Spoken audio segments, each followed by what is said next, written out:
And another play for Zimmer, and that is your ball game. Ross Stripling and 3 relievers combined on an outstanding performance tonight. The Blue Jays get a lot of production from the bottom of the order. They get a home run from Vlady, and they are now a game and a half ahead of the Tampa Bay Rays. Yeah, terrific game all around. Everybody making a contribution. You mentioned Danny Jansen, Raimel Tapia, Espinal, and Jackie Bradley Jr. all getting into the act tonight. And the biggest thing was last night Springer snapped his home run drought. Tonight Vlady snaps his home run drought. And Bo Bichette gets a couple more hits again tonight. Everything is right now in the Blue Jays world. They'll look to take a game tomorrow and make it 4 out of 5 against Tampa Bay. They've also evened up the season series with the Rays right now at 7 wins apiece. We hope you can join us tomorrow afternoon. But right now it is time for Sportsnet Central. Let's send you to Ken and Ivanka.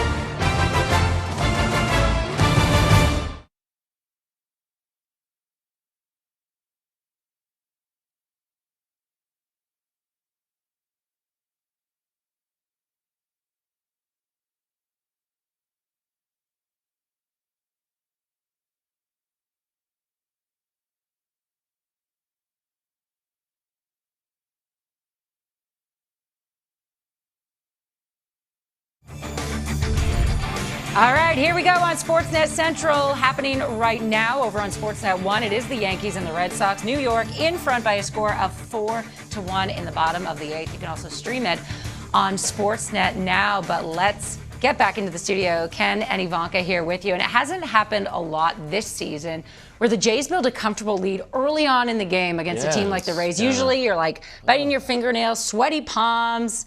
But this was an enjoyable game for Jays fans, especially after Vlady hit that home run in the first, right? Yeah, a nice moonshot. And Ross Stripling, again. The Ross Stripling, I bailed the Blue Jays out all season long award goes to Ross Stripling. He's just been so good. Let's get into it with Jamie and Joe. Guys. Ross Stripling contributes the effectiveness of Marco Estrada with the efficiency of Roy Halladay. It's quick and it looks so easy, and it's not 97, 98 miles an hour. The Blue Jays victorious. Let's take a look at what he's done in the last 6 starts. I mean, Joe, this is incredible. All of them what you would term quality starts, at least 6 innings and 3 earned runs or less in each one of them. And as we look ahead to the playoffs, Joe, because this team now seems like a near certainty to be involved in the postseason, one wonders what role this man might play. Go through tonight and show us why he's been so good lately. Did I hear you say Marco Estrada? Yes. What was his signature pitch? The changeup. It was the changeup. Well, guess what? Ross Stripling has developed an outstanding changeup, and he's using it a lot more this year, and he's using it very effectively both to lefties and to righties. Look at him run the sinker in on Harold Ramirez. This is a good hitter right here. 2 sinkers in and then changeup down to get a very good hitter, but he's using it to righties as well, and I think it really plays off that sinking fastball, but it's outstanding to left-handed batters because the action is diving down and away. I was expecting to see a lot of sliders against this Rays lineup tonight. It's a team that hits spin. They hit the breaking ball pretty well, so he didn't throw too many of his curveballs or sliders, but a lot of changeups because this team is near the bottom of Major League Baseball and hitting off-speed pitches, and a changeup, guess what? It's an off-speed pitch. Another outstanding effort, and let's just hope that the Blue Jays and John Schneider have a very difficult decision ahead of them in the first week of October in terms of how they want to line up their pitching.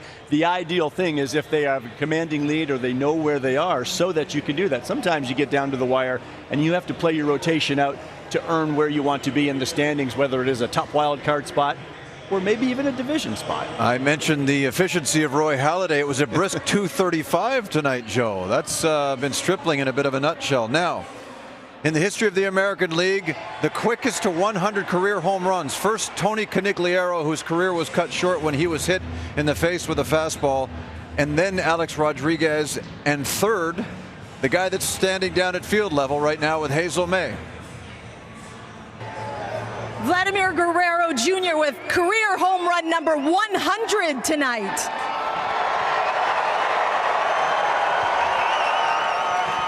Vlady, John Schneider told us that you are, in his words, close to breaking out. How do you know when you're close to breaking out? Schneider le dijo a ella que está ahí cerquita de calentarte. ¿Cuándo tú sabes eso? Bueno, yo creo que yo sé eso cuando me estoy sintiendo bien y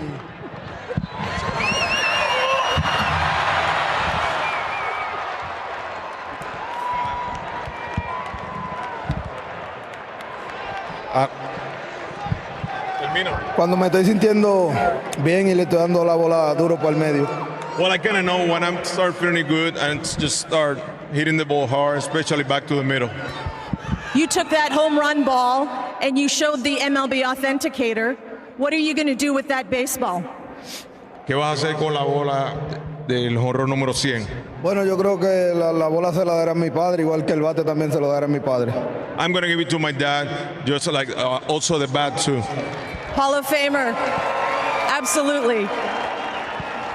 Bo Bichette with a couple of hits and an RBI. He told me, if you want to know more about me as a hitter, ask Vlady. So what can you tell us about the Bo Bichette we're seeing in September? Bo le dijo a ella, si tú quieres saber más de mí, pregúntale a Vlady, que él sabe. Bueno, para mí es el Bo que yo todo el tiempo he conocido y yo creo que ese no es de la mitad de lo que él está haciendo ahora, no es de la mitad del pelotero que él es. That's the Bo I always know since the minors, and that's just half also of what he's capable to do. So we should be expecting more from Bo Bichette. Before I let you go, a cap tip to Ross Stripling. 1 earned run over 6+ innings. Another outstanding performance by Ross Stripling. You were DHing tonight, but when you play first base, what is it like playing defense behind Stripling?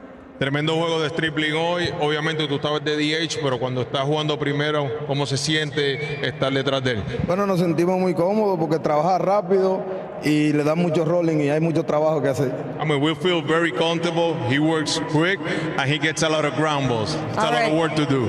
Vladimir Guerrero Jr., lots more work to do. You've won 3 of 4 from the Rays so far. 1 more to go. We'll see you tomorrow. See you tomorrow. Okay, Vladimir Guerrero Jr. and the Blue Jays take 3 of 4 from the Tampa Bay Rays, guys. 3 of 4, Hazel, and there's still 1 more to be played, which is a benefit to all of us. Let's take you up to the broadcast booth. Dan Schulman is with Buck Martinez. Jamie, thank you very much. Top to bottom, the Blue Jays are getting contributions offensively right now. We talked about the guys at the bottom who had some big hits tonight, but 3 big home runs from the top 3 hitters in the order over the course of this series. Yeah, and you need these 3 guys to make contributions, and it all started in this series with Bo Bichette in the 8th inning of the opener on Monday night against Jason Adams. A 7-pitch at bat. He hits a 2-run home run deep into right center, left center, and Bo got it started. And then George Springer hadn't homered in 14 games when he goes deep. This is his 20th home run. This happened in game 1. And then Vlady, he too was in a long homer drought, and he gets a big home run tonight. And the biggest thing for Vlady, that's home run number 100 in his career. And I think that if you're going to win and go deep into the postseason, you're going to have each one of these 3 guys performing at a top level. Bo Bichette's been red hot to start this month. Now maybe George and Vlady are trying to keep pace with Bo, but when you get those 3 guys hitting 1, 2, 3 in your order, swinging the bats well, it's tough for any pitcher they're going to be facing. They'll face a good one in Shane McClanahan tomorrow afternoon. The Rays will face a good one in Kevin Gausman. What a way to wrap up the series. No question about that, Dan. We look forward to that one. By the way, Blue Jays Central at 2:30 Eastern, 11:30 a.m. Pacific. And Joe, I'm not sure a manager can out-manage another one just based on setting a lineup.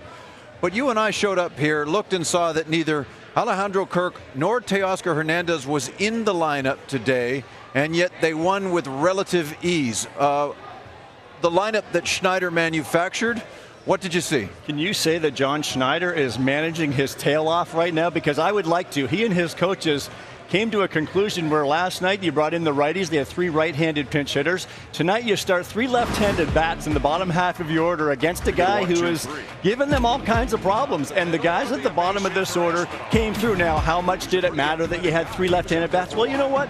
It had to play a little something because it just alters how a pitcher pitches to all the right-handed hitting lineups, especially Rasmussen, who's got the cutter and the slider that he continued to bury away from them in the past. So you mix in a few lefties. Maybe it alters the release point at times, but to see all of these guys contributing, even Toppy here, just rolling a ball over to move a runner, doing those little things. Danny Jansen, a great night with a couple of doubles, and then with the contact play on, Espinal puts it in place. So the bottom half of the order, it's great to see them contribute. Danny was all over the second double down the left field line. But it's the fact that Schneider figured we have to do something different. Why would you continue to roll out all these righties? And with Guerrero on the injured list, what a perfect night to give Teoscar off. What a perfect night to have Vlady get off his feet in DH to get Biggio's left-handed bat in there. So I just loved the approach to add the 3 left-handed bats. It just changes things up, and I think it gave Rasmussen a different look. I thought we saw a few more fastballs from him when his strength was that cutter and slider away the last time he faced the Blue Jays just over a month ago. So your 6, 7, 8, and 9 hitters go a combined 7 for 13. Ken and Ivanka, there's a crispness to the air around here. It feels very October-like. And we anticipate October baseball in this city, which is lovely. Tomorrow, note the start time again, 2:30 Eastern, 11:30 in the morning Pacific. Kevin Gausman's going to get the start against the Rays. We hope to see you then. Very October. That's a very nice thing when it comes to baseball. Waiting on John Schneider after this Blue Jays 5-1 win over the Rays. His post-game conference is coming up.